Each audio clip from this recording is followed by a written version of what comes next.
It was our jugular vein. It is our jugular vein.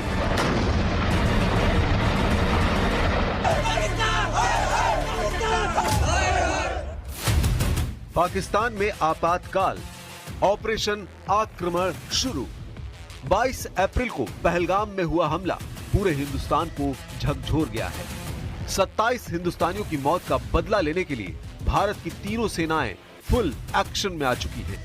हालात यह है कि भारत के जबरदस्त एक्शन से पाकिस्तान की सरकार और वहां की सेना को सांप सूंघ गया है। सूत्रों से मिली जानकारी के मुताबिक पाकिस्तानी सेना आपातकाल मोड में चली गई है। पाकिस्तानी एयरफोर्स, नेवी और थल सेना पिछले 24 घंटों से पलके नहीं झपका पाई है। इस बार भारत की तरफ से जो बदला लेने का प्लान बनाया गया है वो हैरान करने वाला है। पाकिस्तानी मीडिया खुद मान रही है कि भारत कुछ बड़ा करने जा रहा है।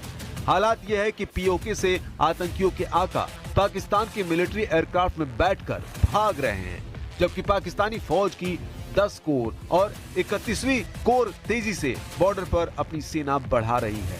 रूसी मीडिया ने तो यहां तक दावा कर दिया है कि इस बार भारत कुछ बड़ा करने वाला है। वहीं पाकिस्तान के रक्षा मंत्री ख्वाजा आसिफ भी मान रहे हैं कि पाकिस्तान पिछले 30 सालों से आतंकियों को पाल रहा है। हम आपको दिखाने जा रहे हैं कि कैसे भारत अब पाकिस्तान के आतंकियों और उनके पनाह देने वालों पर कहर बरपाने जा रहा है। 17 अप्रैल 2025 को जिस वक्त पाकिस्तानी सेना के चीफ आसिम मुनीर हिंदुस्तान और हिंदुओं के खिलाफ विदेशी पाकिस्तानियों के बीच में जहर उगल रहे थे, उस वक्त टीआरएफ के आतंकी पहलगाम में नरसंहार की तैयारी कर रहे थे। जनरल आसिम मुनीर ने जिस तरह से हिंदुओं के खिलाफ जहर उगलते हुए कहा था कि हिंदू हमारे कभी भी दोस्त और करीबी नहीं हो सकते हैं, उससे साफ हो गया है कि जनरल मुनीर कश्मीर में खून खराबे की साजिश रच चुके थे। जनरल मुनीर ने कहा था कि कश्मीर हमारे गले की नस है जिसे हम हर हाल में हासिल करेंगे। Our stance on Kashmir is absolutely clear. It was our jugular vein. It is our jugular vein. We will not forget it, and we will not leave our Kashmiri brethren in their heroic struggle, what they are waging against the Indian occupation. General Asim Munir को करारा जवाब देने का वक्त आ चुका है। उरी, पुलवामा और पहलगाम जैसे हमलों के बाद भारतीय सेना ने स्पष्ट कर दिया है कि वो आतंक के ठिकानों को सीमा पार जाकर भी निशाना बना सकती है। खुफिया एजेंसियों से मिली जानकारी के मुताबिक पाकिस्तान में ऐसे कई प्रशिक्षण शिविर हैं जहां आतंकियों को ट्रेनिंग दी जाती है। पहलगाम हमले के बाद इंडियन आर्मी इन कैंपों पर सर्जिकल स्ट्राइक जैसी कार्रवाई कर सकती है। ऐसे हालातों में भारत के पास पहलगाम हमले का जवाब देने के लिए 4 विकल्प हैं। पहला है सर्जिकल स्ट्राइक, जिसमें लॉन्च पैड कमांडो एक्शन हो सकता है। दूसरा है एयर स्ट्राइक, इसमें राफेल Su-30 MKI क्रूज मिसाइलों से अटैक किया जा सकता है। तीसरा है आर्म्ड ड्रोन अटैक, इस हमले में हेरोन टीपी, आर्चर एनजी या कामिकेज ड्रोन का इस्तेमाल किया जा सकता है। वही चौथा ऑप्शन है कोवर्ट डिकैपिटेशन स्ट्राइक, जिसमें गोपनीय तरीके से आतंकी सरगनाओं का खात्मा किया जाता है। भारतीय वायुसेना ने तो ऑपरेशन आक्रमण के तहत बड़ी हवाई कार्रवाई करने की तैयारी पूरी कर ली है। जिन्होंने ये हमला किया है उन आतंकियों को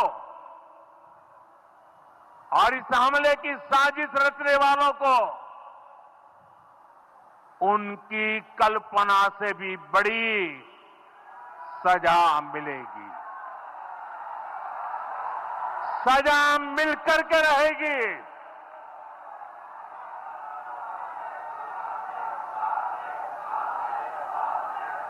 अब आतंकियों की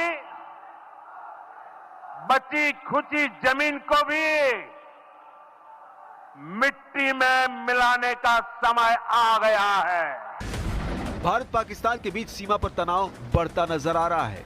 पाकिस्तान की सेना ने लाइन ऑफ कंट्रोल पर अपनी तरफ जवानों की संख्या और तादाद बढ़ा दी है।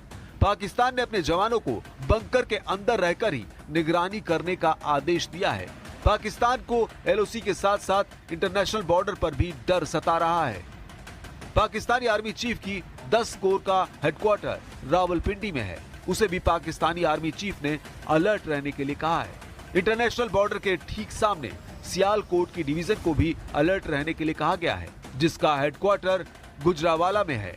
वहीं पाकिस्तान ने राजस्थान के सामने अंतर्राष्ट्रीय सीमा पर अपने जवानों की तैनाती बढ़ा दी है। ये क्षेत्र बहावलपुर का है, जहां जैश-ए-मोहम्मद का मुख्यालय है। पाकिस्तानी सेना के 31वीं कोर के लेफ्टिनेंट जनरल साकिब महमूद मलिक को सीधे निर्देश दिया गया है कि वो जैश के मदरसे की सुरक्षा को और मजबूत करे। पाकिस्तानी सेना प्रमुख ने वायु रक्षा और रडार को सक्रिय रखने के आदेश दे दिए हैं। पाकिस्तानी सेना की 26वीं मैकेनाइज्ड डिवीजन और 35वीं इन्फेंट्री डिवीजन के बॉर्डर के पास अपनी गतिविधियां बेहद तेज कर दी है। शीर्ष सूत्रों के मुताबिक भारत पाकिस्तान की हर गतिविधि पर नजर रखे हुए है। You do admit, sir, that Pakistan has had a long history of backing and supporting and training and funding these terrorist organizations. Well, we have been doing this dirty work for the United States for about 3 decades, हम आपको बता दें कि साल 2016 को भारतीय सेना पर हमला करने वाले पाकिस्तानी आतंकियों पर भारतीय सेना ने 11 दिन बाद सर्जिकल स्ट्राइक की थी। वहीं साल 2019 में पुलवामा में सीआरपीएफ के काफिले पर आतंकियों ने हमला करके हमारे 40 जवानों को मार दिया था, जिसका बदला 12 दिन बाद भारतीय वायुसेना ने बालाकोट में एयर स्ट्राइक करके लिया था। अब 22 अप्रैल को पहलगाम में हुए आतंकी हमले के बाद ऐसी सर्जिकल स्ट्राइक हो सकती है जो किसी युद्ध से कम नहीं होगी। सवाल यही है कि क्या होने वाला है। रूसी मीडिया ने जो दावा किया है वो हैरान करने वाला है।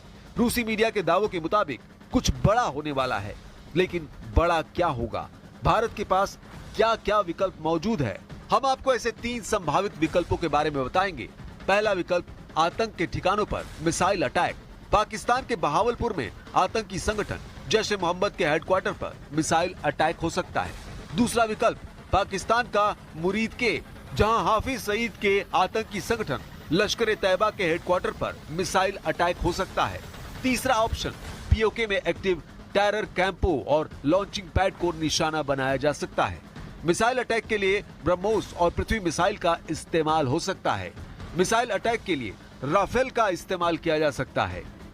उधर दूसरी तरफ पाकिस्तान की सरकार, जनरल और मंत्री बुरी तरह से बौखला गए हैं।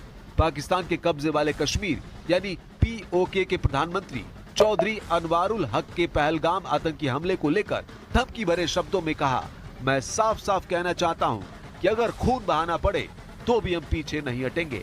अगर तुम बलूचिस्तान में पाकिस्तानियों का खून बहाओगे तो इसकी कीमत तुम्हें दिल्ली से लेकर कश्मीर तक चुकानी पड़ेगी। इसके हवाले से भी 2 टोक अंदाज में कहना चाहता हूं, चाहे इसकी कीमत खून से देनी पड़े। तुम बलूचिस्तान में पाकिस्तानियों के खून से होली खेलोगे, इसकी कीमत तुम्हें दिल्ली से लेकर मकबूजा कश्मीर के अंदर तक अदा करनी पड़ेगी। और जो हिस्सा इसमें कश्मीरी मुजाहिदीन का है, इंशाअल्लाह ताला वो पहले भी अदा करते रहे और आप पूरी कुव्वत और पूरी जुर्रत से अदा करेंगे। तुमसे जो होता है करो। इधर भारतीय वायुसेना के जबरदस्त एक्शन से पाकिस्तान में खलबली मच गई है। सूत्रों के मुताबिक सेंट्रल सेक्टर में भारतीय वायुसेना ने युद्धाभ्यास शुरू कर दिया है। भारतीय वायुसेना ने सेंट्रल सेक्टर में आक्रमण के नाम से युद्धाभ्यास शुरू कर दिया है। ये युद्धाभ्यास बड़े पैमाने पर आयोजित किया जा रहा है। इसमें भारतीय वायुसेना के मुख्य फाइटर जेट बेड़े, खास तौर पर राफेल और सुखोई 30 MKI शामिल है। भारतीय वायुसेना के पास 2 राफेल स्क्वाड्रन हैं, जो पंजाब के अंबाला और पश्चिम बंगाल के हाशिमारा में तैनात है। इन अत्याधुनिक जेट्स की मदद से पायलट ग्राउंड अटैक और इलेक्ट्रॉनिक वॉरफेयर जैसे जटिल अभियानों का अभ्यास कर रहे हैं। डिफेंस सूत्रों के मुताबिक वायुसेना ने पूर्वी सेक्टर से भी कई संसाधनों को सेंट्रल सेक्टर में शिफ्ट किया है, ताकि मैदान से लेकर पहाड़ों तक रियल टाइम जंग का अभ्यास किया जा सके। इस बीच भारत ने 20 देशों के राजनयिकों को विदेश मंत्रालय बुलाकर पाकिस्तान के आतंक की जानकारी दी है और भारतीय थल सेना प्रमुख उपेंद्र द्विवेदी श्रीनगर पहुंच चुके हैं। इस वक्त एलओसी पर तेजी से सैन्य गतिविधियां बढ़ रही हैं। इंटरनेशनल मीडिया के कई चैनल और अखबारों का दावा है कि भारत पहलगाम का बदला लेने के लिए बहुत बड़ी और लंबे युद्ध की तैयारी में जुट गया है। प्रधानमंत्री नरेंद्र मोदी 23 अप्रैल को ही सीसीएस की बैठक में साफ कह चुके हैं कि इस बार आतंकियों और उनके आकाओं को मिट्टी में मिला दिया जाएगा। अब देखना होगा भारतीय सेना आने वाले 24 से 48 घंटे में क्या पीओके में मौजूद आतंकियों के अड्डों पर बड़ा हमला करती है या फिर एक बार में ही पाकिस्तान के ऊपर बड़ा हमला होगा।